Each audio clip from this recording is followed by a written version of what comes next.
I called my cousin a monster and told her I hope she rots in prison. Annie didn't pick my cousin Lucia as her maid of honor 2 months ago. Lucia had been planning their weddings together since middle school. Annie gently explained she'd already asked someone else. She just said she wanted to keep the wedding party small. Lucia is 24 like me, but she acted like a telenovela villain on steroids. She showed up at my apartment that night raging about how Annie thought she was too Mexican for her fancy whitewashed wedding. I tried to explain that wasn't true, but she wouldn't listen. She kept ranting about Annie forgetting where she came from, saying she needed to learn her place. 3 weeks later, Lucia invited me over and showed me something that made me want to vomit. She'd been researching our entire family's legal status. She shared it all with some brilliant law student named Dakota from Reddit, who specialized in immigration loopholes. He found 7 relatives with immigration issues, explained which agencies to contact, what dates they entered, which laws they violated, where they worked. He analyzed employment records she'd stolen from our uncle's desk. These detailed breakdowns of how to report each person to ICE effectively. He even identified which detention centers they'd likely go to. Lucia was documenting everything. She had everyone's information organized in a folder on her laptop labeled Wedding Fireworks. I asked Lucia what the hell she was planning. She got this sick gleam in her eyes and laid it all out. Annie's wedding was in 3 weeks. Her mom had booked that beautiful ballroom downtown and invited both families. She was trying to unite everyone since Annie's father had passed. Lucia was going to plant small bags of substances in relatives' belongings during the ceremony. She was going to slip them into 7 different purses and jacket pockets. Everything. Abuela's heart medication switched with look-alike pills. A bag of white powder in Tio Miguel's coat pocket. Pills in her DACA cousin's purse. Fake prescriptions in multiple cars in the parking lot. She even bought identical copies of their actual bags to practice the switch. I told Lucia this was insane. People would go to prison. She just shrugged and said that was the point.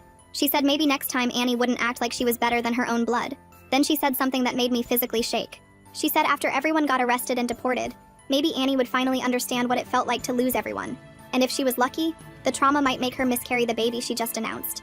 That night, I threw up twice. I kept thinking about Annie, how she taught me to drive when no one else would, how she always brought extra lunch to school when she knew I didn't have money, how happy she'd looked lately, probably because she was finally having the fairy tale wedding after losing her dad. A week passed and I watched Annie at the venue walk through.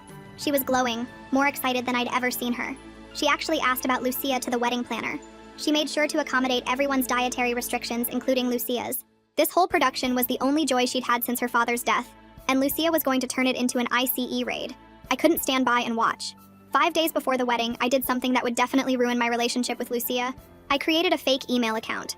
I messaged Annie saying I was a concerned venue employee who'd overheard something terrifying. I told her someone was planning to plant drugs on her family members and call both ICE and the police during her wedding. Annie didn't want to believe it at first. She replied saying it had to be a sick prank or someone trying to extort money. So I did something that still makes me feel sick. I sent her photos I'd taken of Lucia's laptop screen. Screenshots showing the detailed spreadsheets with everyone's status and where she'd hidden the substances. Annie canceled the original venue within hours. She didn't attend her own bachelorette party. The wedding still happened, but at an undisclosed location. Her mom told everyone they'd had a plumbing issue at the venue. Lucia was furious. She kept texting, asking for the new address right until the ceremony time. That evening, Lucia called me hysterical. She'd pieced together that someone had warned Annie and knew it was me. She demanded to know if I was the one who destroyed her plan. I said yes. She screamed that I was a pathetic traitor who chose some uppity S-lot over my own blood. I didn't recognize the person screaming at me. I told her she was a sociopath who almost destroyed 7 innocent lives because she didn't get to wear a pink dress. I said she was an evil, vindictive witch who should be locked in a psychiatric ward. I didn't know it at the time, but my comments had stung Annie, and she wanted me to be her next target. I sat in my apartment the whole next day just staring at my phone and waiting for something bad to happen. My hands kept shaking every time I thought about calling Lucia those terrible names, even though she deserved every word. The wedding had happened somewhere safe, but now both Lucia and Annie were mad at me for different reasons I didn't even understand yet. I kept replaying that phone call where I admitted warning Annie and the way Lucia's voice changed from angry to something darker. My stomach felt like it had a rock in it. Around 7 that evening, I grabbed my laptop and started backing up every screenshot I'd taken of Lucia's plans.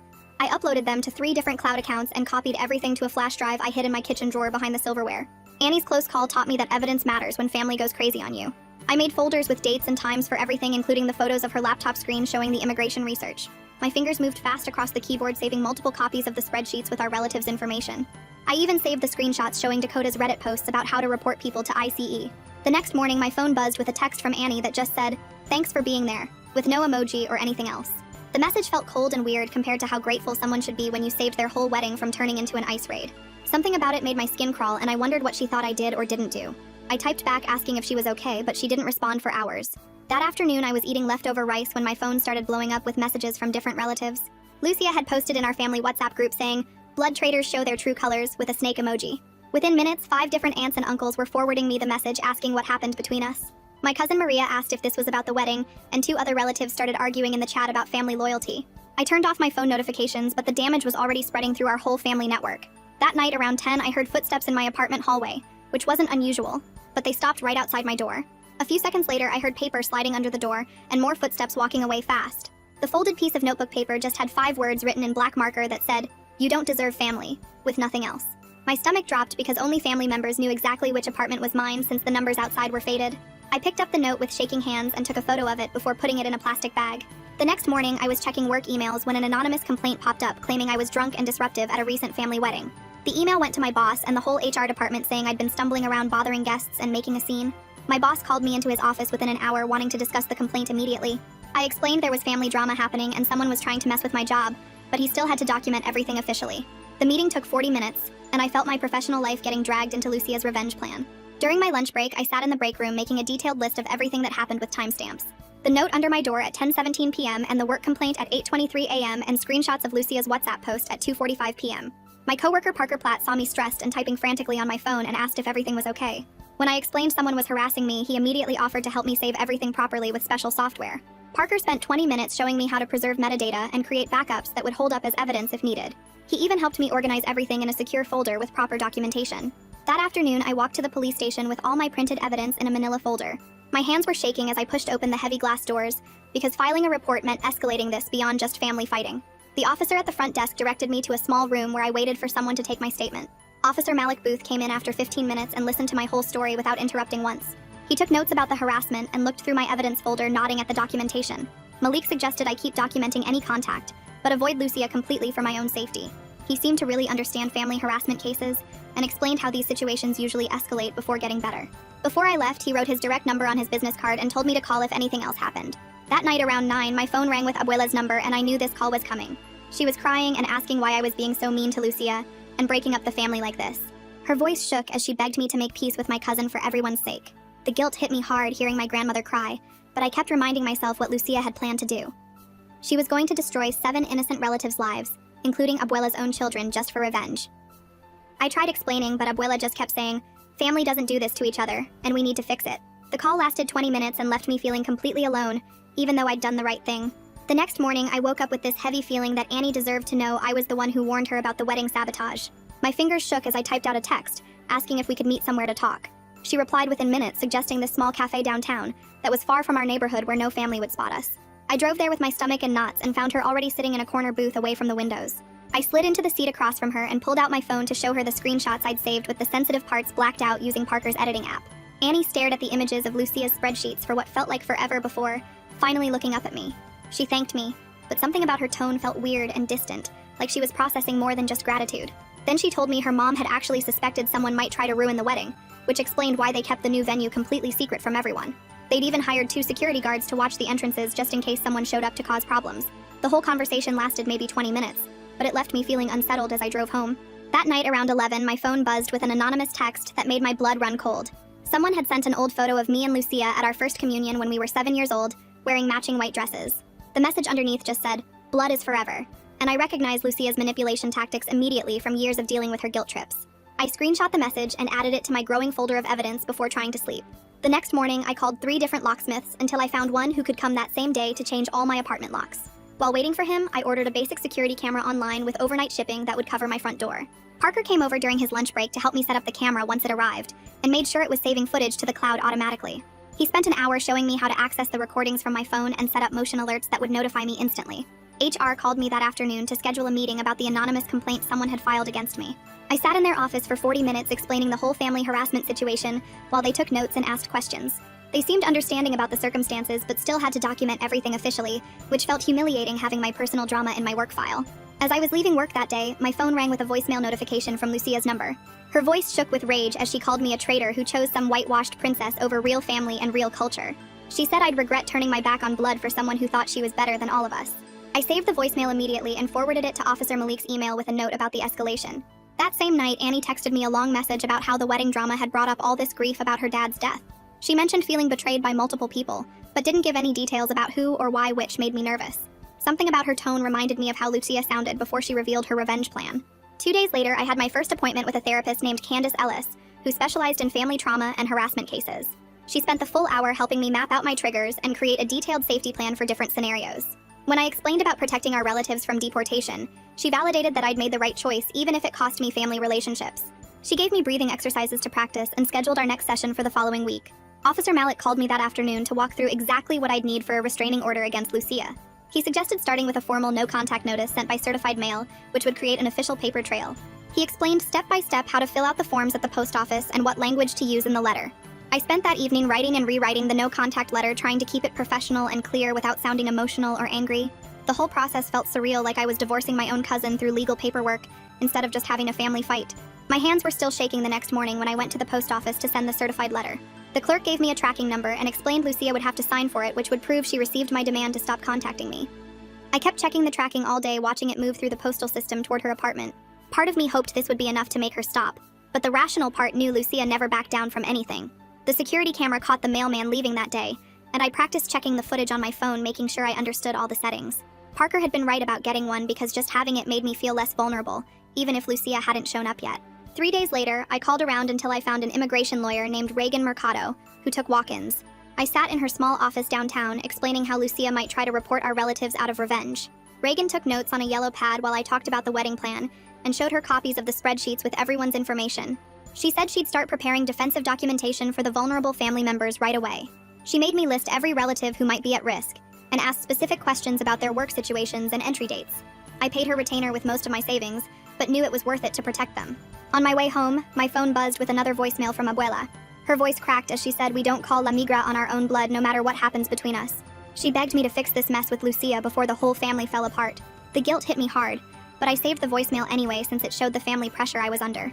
That evening, Parker stayed late at work to help me properly preserve all the digital evidence I'd been collecting. He brought special software from his computer that would create backups with verified timestamps that courts would accept. We spent 3 hours organizing everything into folders by date, while the program created multiple copies on different drives. Parker showed me how to export the metadata from each file, which would prove when things were created or modified. He even helped me set up an encrypted cloud backup that would automatically update whenever I added new evidence. While we were reviewing my social media for any posts from Lucia, Parker noticed something weird on a local community forum. Someone using a burner account was posting rumors about our family's immigration status with enough detail to be dangerous. The post had started exactly 3 days after Annie's wedding, which couldn't be a coincidence. We screenshot everything, including the timestamps and IP addresses visible in the page source. Parker ran the IP through some tools and found it came from the same neighborhood as Lucia's apartment. 2 nights later at 2 a.m., loud knocking woke me from a dead sleep. Police officers stood at my door saying they'd received a call claiming I was suicidal and needed immediate help. I stood there in my pajamas trying to explain I was fine while they looked around my apartment for signs of self-harm. They asked me questions about my mental state and whether I had any weapons or pills in the house. The whole thing took 40 minutes before they finally accepted I wasn't in danger and left. I knew this was Lucia escalating her harassment to mess with my sleep and make me look unstable. The next morning, Annie texted me a bunch of screenshots she thought I should see. They were Lucia's frantic messages from the wedding day demanding the new venue address over and over. The timestamps showed she'd been texting right up until the ceremony was supposed to start at the original location. One message said she had important gifts for specific family members that she needed to deliver personally. Another claimed there was an emergency with Abuela that Annie needed to know about immediately. The desperation in the messages proved Lucia had been ready to execute her whole plan until the very last minute. That afternoon, HR called me in for another meeting about the anonymous complaint. They said they didn't believe the accusations, but company policy required a drug test when substance abuse was alleged. I had to leave work immediately and go to a testing center across town. The whole walk there felt humiliating, even though I knew I'd pass easily. Other people in the waiting room probably thought I was some addict who got caught at work. The test itself was degrading, with someone watching me pee in a cup like a criminal. I got the negative results within an hour, but the damage to my dignity was already done.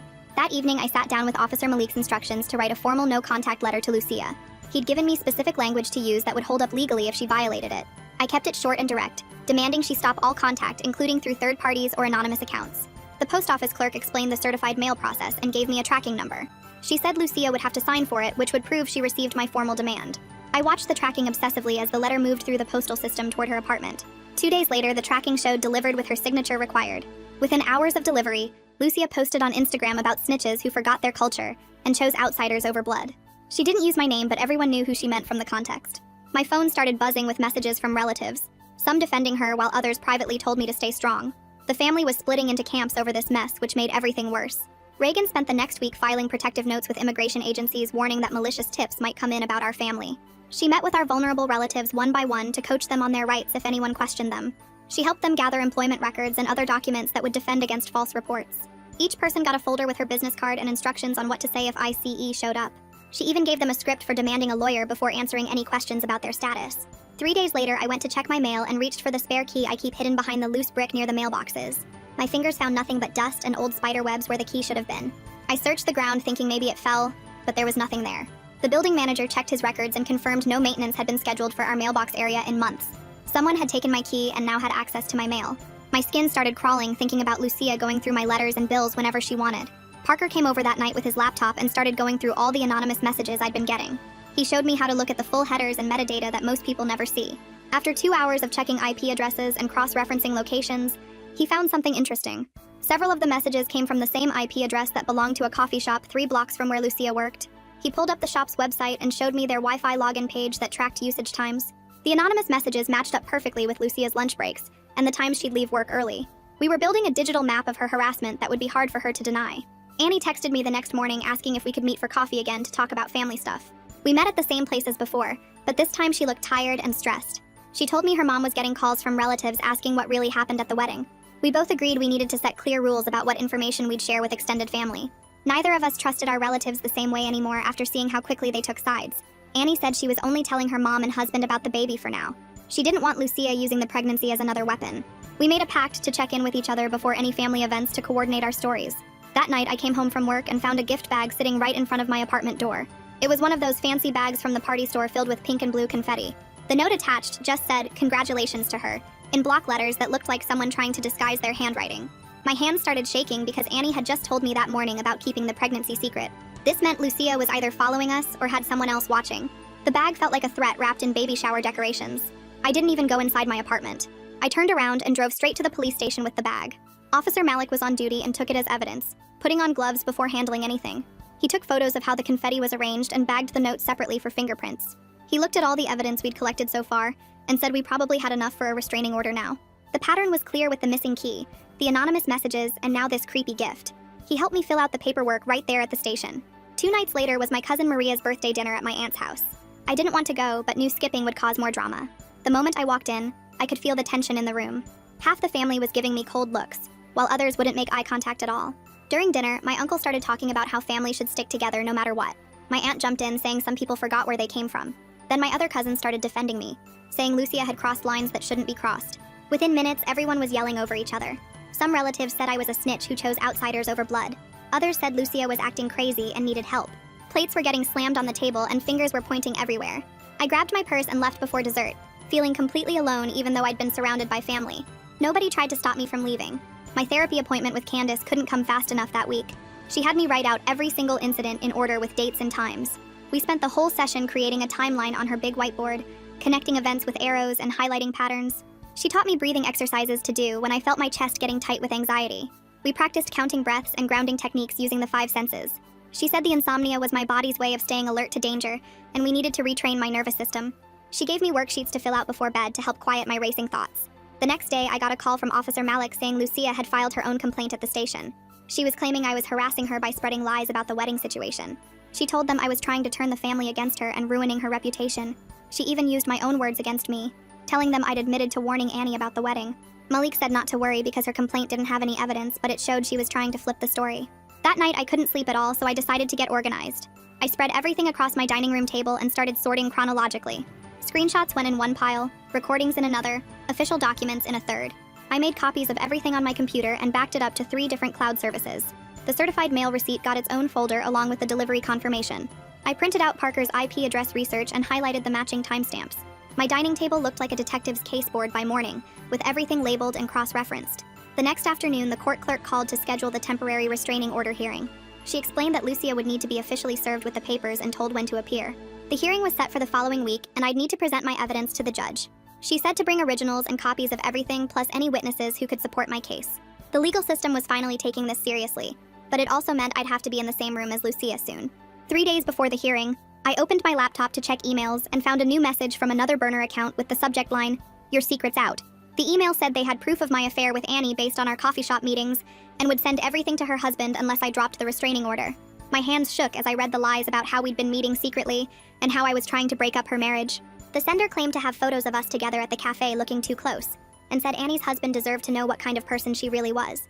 I wanted to throw my laptop across the room, but instead took screenshots of everything, including the full email headers. Parker helped me trace the IP address, which came from the same cafe near Lucia's work, just like the others. I forwarded everything to Officer Malik and then called Annie to warn her about the new threat. She told me not to worry because her husband already knew about our meetings and the whole situation with Lucia. That afternoon, my phone rang, and Annie's mom was on the other end asking if we could talk. She said Annie had told her everything about the wedding plan and the harassment I was dealing with now. Her voice was calm and steady as she promised to help me with whatever evidence I needed for court. She said she'd kept all of Lucia's texts from the wedding day and would sign any statement about what really happened. She even offered to come to court as a witness if the judge would allow it. Having her support felt like finally having a parent on my side when my own family was split down the middle. The next morning, Malik called with news that made my stomach drop. Someone had called ICE with a tip that I was harboring undocumented people at my address. He'd already added it to our harassment file and contacted the agency to flag it as part of an ongoing case. The fact that Lucia would try to weaponize immigration against me after what she'd planned for the wedding was beyond sick. I called Reagan immediately and she went into action mode. She spent the next 2 days working with 2 of our most vulnerable relatives to create employer verification packets. We gathered pay stubs and tax records and letters from their bosses confirming their employment status. Reagan prepared folders with everything immigration might ask for if they showed up at anyone's door. We were building shields against whatever Lucia might try next. Parker and I went back to the cafe where the emails were being sent from and talked to the manager. I explained the situation without going into too much family drama and asked if he could help us. He pulled up their Wi-Fi logs and confirmed that someone matching Lucia's description came in regularly during her work breaks. He agreed to sign a statement saying she used their internet connection almost every day, around the same times the harassment emails were sent. This connected her physically to the location where the messages originated. That night, around 2 a.m., my door camera alert went off on my phone. I watched the footage and saw someone in a coat that looked exactly like Lucia's trying my car door handle in the parking lot. The video was dark, but the build and the way she moved matched perfectly. She tried both doors, then walked around to check if any windows were cracked open. I saved the video immediately and sent it to Malik with timestamps showing it happened just hours after she'd been at the cafe. 2 days before court, the process server called to confirm that Lucia had been officially served with all the hearing documents. He said she'd signed for them at her apartment and seemed angry but didn't say anything. Court was set for the following Friday at 9 a.m., and knowing we'd be in the same room made my chest feel tight. I practiced my breathing exercises that Candace had taught me and tried to focus on organizing my evidence binder. Less than 4 hours after being served, another anonymous message popped up in my inbox. This one said I was going to regret taking this to court, and that family business should stay in the family. I immediately took screenshots with the full headers showing the timestamp and forwarded everything to Malik. Lucia couldn't help herself even with legal papers sitting on her kitchen table. The morning of court, I threw up twice from nerves. I got to the courthouse early with my binder of evidence and found Malik already there in uniform. Annie's mom showed up as promised and gave me a hug that almost made me cry. We sat on one side of the courtroom while Lucia came in with her friend and sat on the other side. When my turn came to testify, I walked to the stand with shaking legs and explained everything that had happened since the wedding. I showed the judge the emails and the screenshots and the video from my door camera. I played the voicemail where Lucia called me a traitor and presented the cafe manager's signed statement about the Wi-Fi usage. Lucia's turn came next and she stood up claiming she was just defending our family's honor and cultural values. She said I'd betrayed my heritage by choosing outsiders over blood, and that I was trying to act better than where I came from. She told the judge that in our culture, family disputes should be handled internally, and I was wrong to involve the legal system. The judge listened to everything, then looked at both of us for a long moment. He granted a temporary restraining order with strict conditions including no contact through any means and staying at least 100 yards away from me. He warned us both that any violation would result in immediate arrest and set another hearing for a permanent order in 30 days. Lucia's face went bright red, but she stayed silent as the judge read out all the restrictions. The bailiff opened the door, and we all filed out into the hallway, where Lucia stood frozen by the water fountain just staring at me with this look that made my skin crawl. Her friend grabbed her arm trying to pull her toward the exit, but Lucia wouldn't move and kept her eyes locked on mine like she was trying to burn holes through my skull. Annie stepped between us and quietly told me I should really think about getting better locks, and maybe some cameras because that look on Lucia's face promised this whole thing was far from over. We left through a different exit, and I spent the rest of the day looking over my shoulder every 5 seconds. 3 days later, my boss called me into her office about another anonymous complaint that claimed I'd been stealing office supplies and using company time for personal business. She showed me the email and said HR had already looked into it and found zero evidence, so they were closing it immediately, but wanted me to know someone was clearly trying to mess with my job. The next Friday, I went to our usual work happy hour at the bar down the street and spotted Lucia standing near our group by the coat rack where everyone had hung their jackets. She was pretending to text on her phone but kept glancing at my coat and moving closer to where my coworkers were sitting. I stepped outside and called the police right away, instead of going over there and making a scene. Malik showed up within 20 minutes and found Lucia still hanging around even though she didn't work anywhere near our building. He wrote up a report for violating the restraining order while she kept insisting she had no idea I was there, and it was just coincidence she happened to be at the same bar. The manager confirmed she'd never seen Lucia there before, and Malik warned her this was strike one before she finally left. My therapy appointment with Candace was 2 days later, and we spent the whole session writing my impact statement for the final restraining order hearing coming up. She helped me put into words how scared I was all the time, and how exhausted I felt from constantly watching my back and documenting everything. We wrote about the work complaints and the late-night door checking and how I couldn't sleep without checking my locks 3 times. Candace made sure every sentence showed the judge exactly what this harassment was doing to my mental health and daily life. That same week, Reagan called with good news that she'd helped our family members get official employment verification letters and documentation ready, in case any false reports came in. She said the immigration rumors online were dying down and everyone was prepared with lawyers' numbers and knew their rights if anyone showed up asking questions. Her work was keeping everyone safe from whatever revenge Lucia might try next. Annie invited me to dinner at her mom's house where we spent 3 hours planning security for her upcoming baby shower. We made a guest list with photos of who was allowed in and hired an off-duty cop to check names at the door.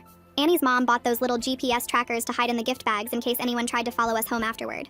We picked a venue with only one entrance and made backup plans for if Lucia somehow found out the location. The final restraining order hearing came 4 weeks later, and this time I brought a thick folder of evidence. The cafe manager came to testify about Lucia using their Wi-Fi during the exact times those anonymous messages were sent. I showed the judge printed screenshots from my door camera of someone in Lucia's exact coat trying my car doors at 2 in the morning. The judge looked through everything, including the police reports from the bar incident, and the false workplace complaints, and the timeline Candace helped me create. Lucia tried to argue she was persecuted for defending family values, but the judge wasn't having any of it. He granted a 1-year restraining order with strict stay-away provisions and no contact through any method, including third parties. The relief hit me so hard I almost cried right there in the courtroom, but I knew a piece of paper only does so much when someone is determined to make your life hell. Parker came over that weekend to help me lock down every single social media account I had. We went through Facebook and Instagram and even old MySpace pages I forgot existed to remove any personal information someone could use against me. He showed me how to make everything private and remove location tags from old photos and delete any posts that mentioned where I worked or lived. We even found an old LinkedIn with my full work history and took that down too. Parker set up Google alerts for my name and helped me remove myself from those creepy people search websites that list your address and phone number. We spent 6 hours building digital walls around my life to make it harder for anyone to track me or find new ways to harass me. 2 days later, HR called me into their office with a thick folder on the desk between us. The manager pushed it aside and told me they were closing my file permanently with a note about the malicious nature of the complaints. She said they'd seen this pattern before with family harassment cases and wanted me to know my job was safe. I thanked her and left feeling like at least one part of my life was protected from Lucia's attacks. That night, I sat at my kitchen table typing out a message to our extended family on WhatsApp. I kept it simple and direct, explaining that due to legal issues I couldn't have any contact with Lucia and asking them to respect this boundary. Within an hour, most of them responded with heart emojis or messages saying they understood. My phone buzzed the next morning with a text from Annie that made me actually smile for the first time in weeks. She'd sent an ultrasound photo showing the baby's profile and wrote that she wanted to share this moment with her real family. We texted back and forth about baby names and nursery colors, and for once we weren't talking about restraining orders or harassment. Parker showed me something interesting on Reddit that afternoon while we were eating lunch at our desks. The law student Dakota, who'd helped Lucia research our family, was under review by his school after moderators flagged his posts about helping someone plan crimes. The thread had hundreds of comments from other law students saying he'd be lucky not to get expelled. Justice was coming from unexpected places, and I screenshot everything to add to my evidence folder just in case. My mom called that weekend with family gossip that Lucia had started court-ordered counseling as part of some deal with the prosecutor. She said Lucia hadn't contacted anyone in the family for 3 weeks, and everyone was noticing the sudden silence. The quiet felt strange after months of constant messages and threats, but I wasn't complaining. I met with Reagan at her office where she showed me the contingency plans she'd helped our at-risk relatives create. Each person had employer verification letters and documentation packets ready in case any false reports came in. She'd taught them their rights and given everyone wallet cards with her number, and what to say if immigration officers showed up. Our family wasn't living in fear anymore, because we were prepared for whatever might come. That night, I actually slept through the entire night without waking up to check my locks or door camera. I'd taped the restraining order to the inside of my front door where I could see it every time I left. A reminder that the law was on my side now. Candace and I kept meeting weekly to work through the anxiety that still hit me at random moments. She taught me breathing exercises for when I'd see someone who looked like Lucia from behind, or when unknown numbers called my phone. The hypervigilance was slowly fading, but she said it would take time for my nervous system to realize the danger had passed. Annie and I made plans to meet up the following week with clear boundaries we'd both agreed on. We'd meet at a public restaurant during lunch, keep it to an hour, and focus on normal cousin stuff instead of rehashing the wedding drama. She wanted to show me the nursery furniture she'd picked out, and I wanted to give her the baby blanket I'd been knitting during all those sleepless nights. We weren't trying to pretend everything was perfect, but we were choosing to move forward instead of staying stuck in the fear and anger.